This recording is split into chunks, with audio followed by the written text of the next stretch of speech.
I've seen a few videos lately where people are talking about their experience working warehouse jobs, factory jobs, and lower status jobs like that, and how working these low wage, physically demanding jobs made them realize how messed up life is. And I've made similar videos before because I worked in fast food for years. I also worked maintenance in a factory for a while. So I know how brutal those jobs can be.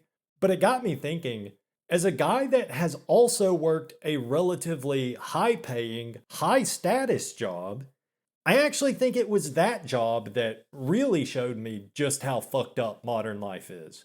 Because when I was working as an engineer, I was making good money, and the job itself wasn't very difficult. For the most part, I just sat in a nice air conditioned office all day editing CAD drawings. So physically, the job was very easy, and it wasn't really too mentally demanding either. Most of the time, it wasn't. I think a lot of people assume that being an engineer must be a really hard job because engineering degrees have a reputation of being some of the hardest degrees to get. I'm sure some engineering jobs are mentally demanding, but my job was pretty easy. But there were certain things I saw at that job that made me realize just how brutally unfair life is and how childish people are. The biggest lesson I learned is just how pointless it all is. I worked my ass off to get that job, only to realize in the end that it wasn't really worth it. But before I get into all that, I want to talk about some of the fucked up things I saw there, including some things I don't think I was supposed to see. One thing I saw, it was the kind of thing that might not seem like a big deal at first glance, but thinking about it, it's actually emblematic of how little integrity the average person has. So, the company I worked for had a booth at this big trade show, and they were doing a raffle where the winner would get this big Yeti cooler. If you don't know, Yeti coolers are very expensive. I'm pretty sure it was worth at least $300, probably more. So, the way it worked, we had the cooler sitting on the ground in front of our booth, and there was a sign on it saying, "Drop your business card in the cooler and you'll be entered for a chance to win." And there wasn't any fine print or anything. The rules were simple. You drop a business card into the cooler, then after the convention's over, one business card was to be selected at random, and that person would win the cooler. So, as I'm sure you can imagine, a lot of people were dropping their cards into the cooler. There was probably at least 100 cards in there when it was all said and done. Well, fast forward a week or two, we're back in the office. I happened to overhear the president of the company telling one of the customer service guys to go through all the business cards and set aside any cards that didn't belong to one of our main customer companies. So basically, they were rigging the raffle to guarantee that the winner would be someone that's already a customer. So most of the people that entered the raffle actually had zero chance to win. Now, I know it's not the biggest crime on the planet. Nobody had to pay to enter the raffle, so it's not like people were actually losing anything. Although I'm pretty sure anyone that put their card in the cooler probably did end up getting some marketing emails from our company. But I think it's just very unethical to use this raffle as the big gimmick to draw attention to the company's booth when really the raffle was pretty much fake the whole time. Because the only way to actually win the prize was to already be employed by one of our customers. If you think about why the company even had a booth at this trade show to begin with, ultimately, they're trying to find new customers. The idea behind the raffle was to get noticed. It's so people would walk over to our booth to enter the raffle, and maybe some of those people would see some of the products or services we offered, and we would get new business that way. But it was rigged. I mean, I don't think I really need to explain it any further than I already have. It's obviously a scumbag move to hold a fake raffle. It's probably not even legal. But just the way the company president so nonchalantly, just out in the open, asked the customer service guy to rig the results, it was just eye opening to see. It's obviously an unethical thing to do, but it's like he didn't care who heard it. But being a scumbag is not punished in this society. That's the thing. Being a scumbag and doing scumbag things like holding a fake raffle, that's just par for the course in the business world.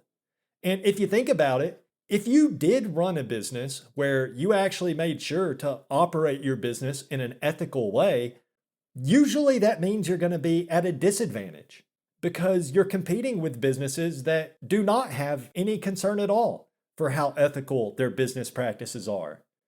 And I think it's safe enough to say that you can extend that notion to how people act outside of business, how people behave in interpersonal relationships and everything. The people that act in the most self serving, inconsiderate, narcissistic ways in business are the people that tend to be the most successful. And it's the same way in every other aspect of life. And maybe the saddest part of that is the fact that it doesn't have to be that way.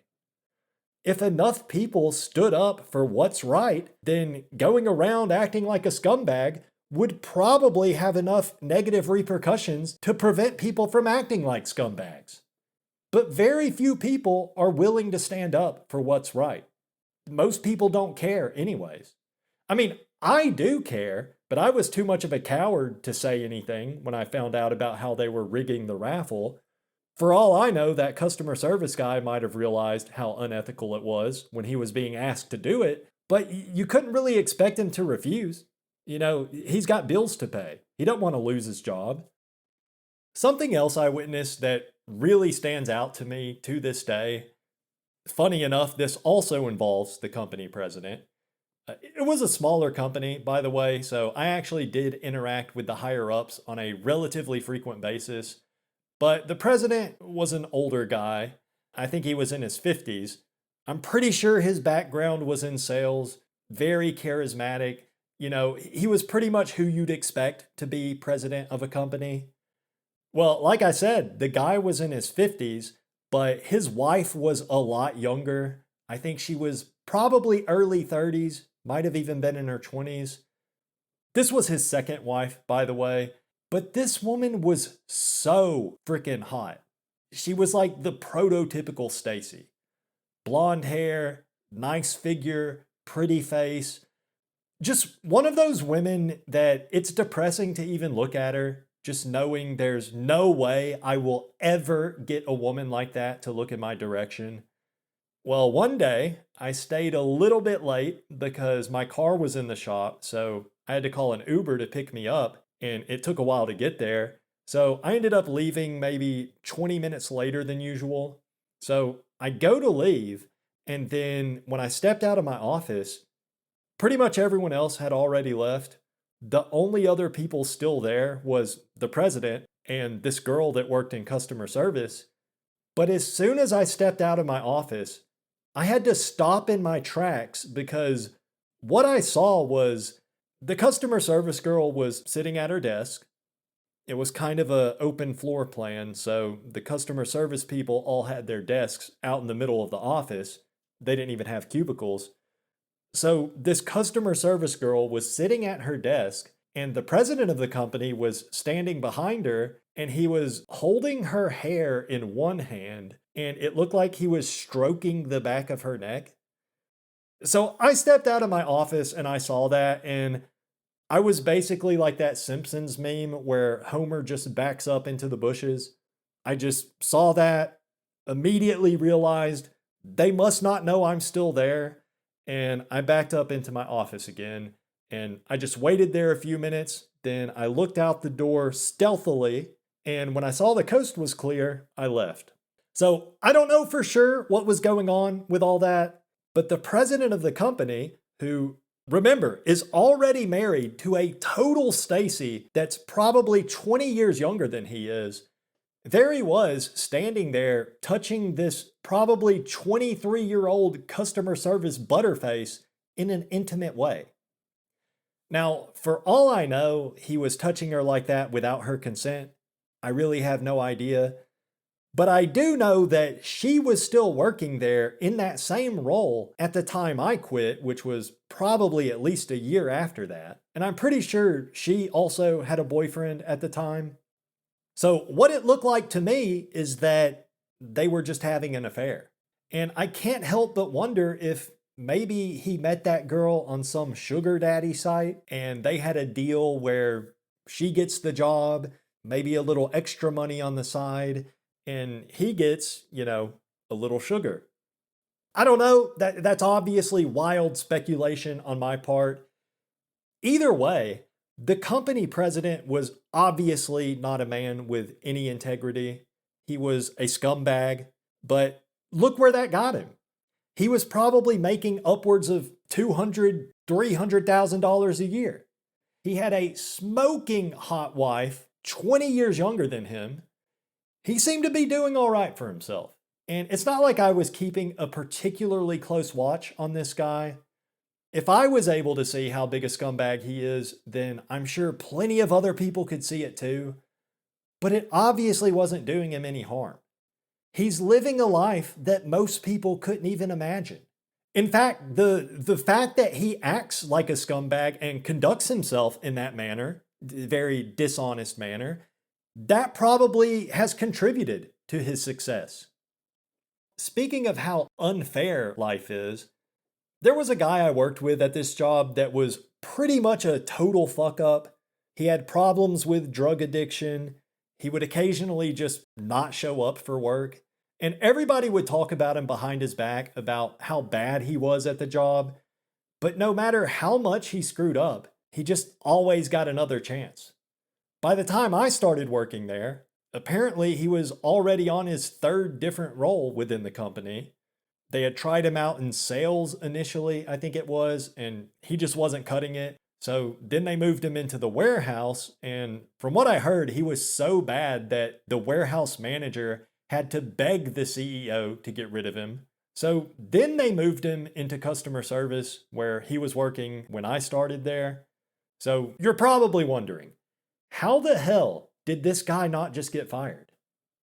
Well, he didn't get fired because his dad owns the company. Now, I actually didn't work with this guy a whole lot, so I cannot personally attest to how bad he was at the job.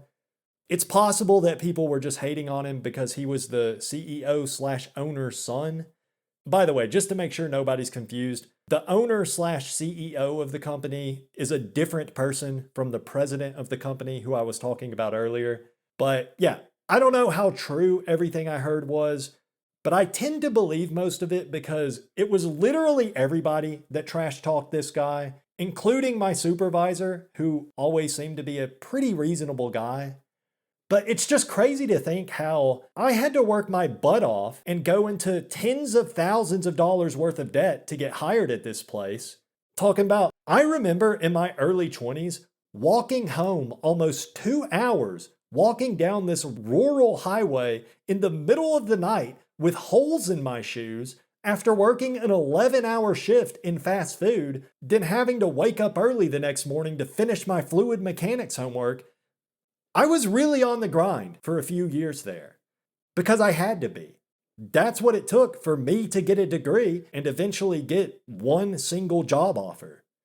But this guy got to work at the same company I did, albeit in a lower paying position, but still, he got to work there even when he would regularly miss work and he was terrible at the job. Supposedly, he would come to work sometimes just barred out. That's how bad it was. And he didn't even have a degree. He dropped out of college. And I'm sure he's probably going to be the owner and CEO of the company himself someday. I don't really have anything against the guy.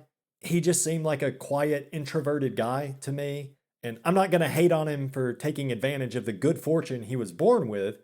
Anybody else would do the same. But goddamn, is it unfair just how lucky some people have it.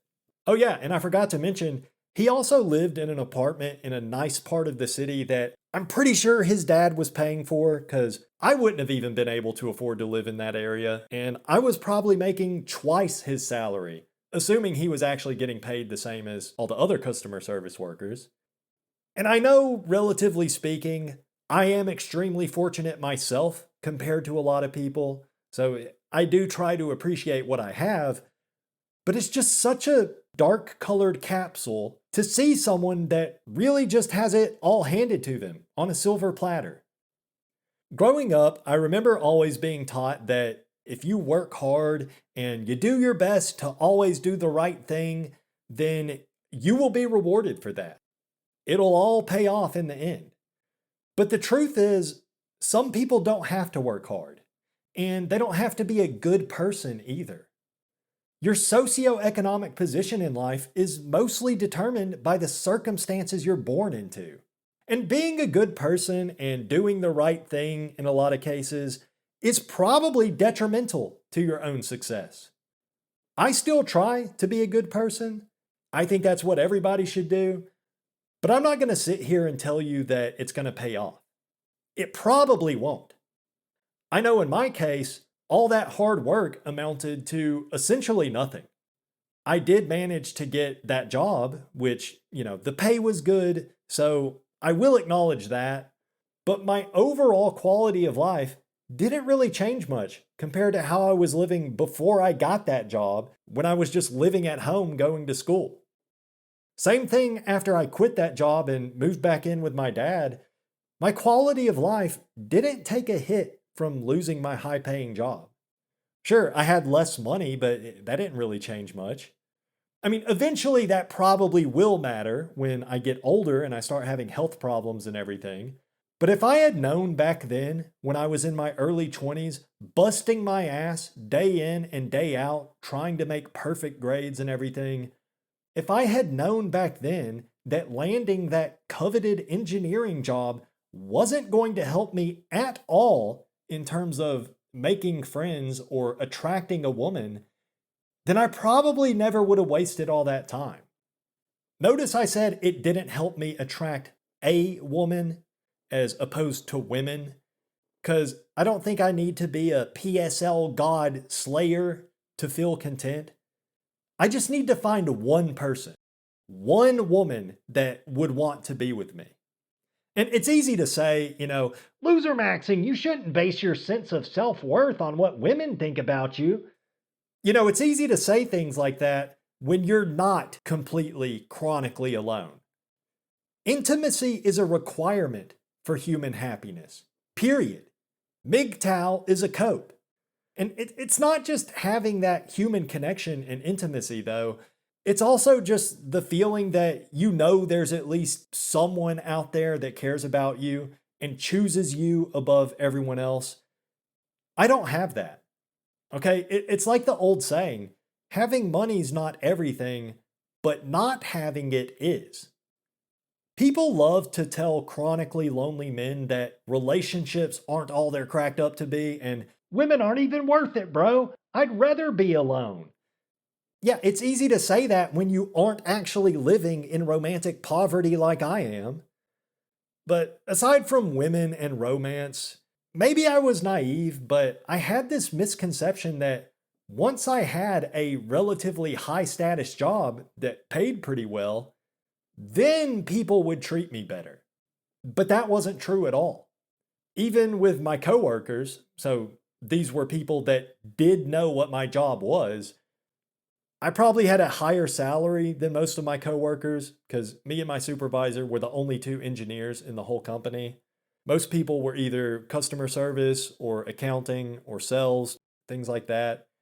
And I do think there is a certain level of prestige that goes along with an engineering degree. I know it's not like being a doctor or anything, but it does have a reputation of being a difficult and relatively high paying job. But even amongst my coworkers, nothing changed about how people treated me. Nothing changed about how women looked at me, or how they didn't look at me, I guess I should say. Most people I worked with there were nice enough. It's not like I was getting bullied or anything, but it was the same as it ever was. I felt like I was pretty much invisible all the time. Some of that is my own fault for being such a socially anxious introvert that's always afraid to speak up, but I don't think that's the whole story. And just like it was in high school, Everybody was in their different cliques. I never felt like anybody wanted me around. Nobody ever went out of their way to try to include me.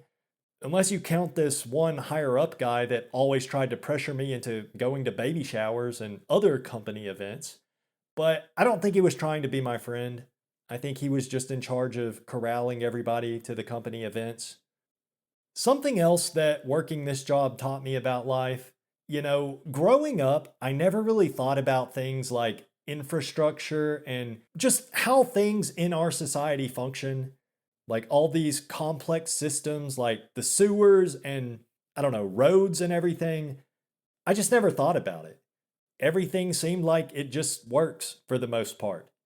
But after working this job, now I'm pretty sure most of this shit is just barely functioning. All of our infrastructure is essentially being held together by duct tape. I don't trust anything anymore. I have no faith in airplanes. I don't trust any vehicles to actually be built to specifications. Skyscrapers, whatever, anything. I don't trust it.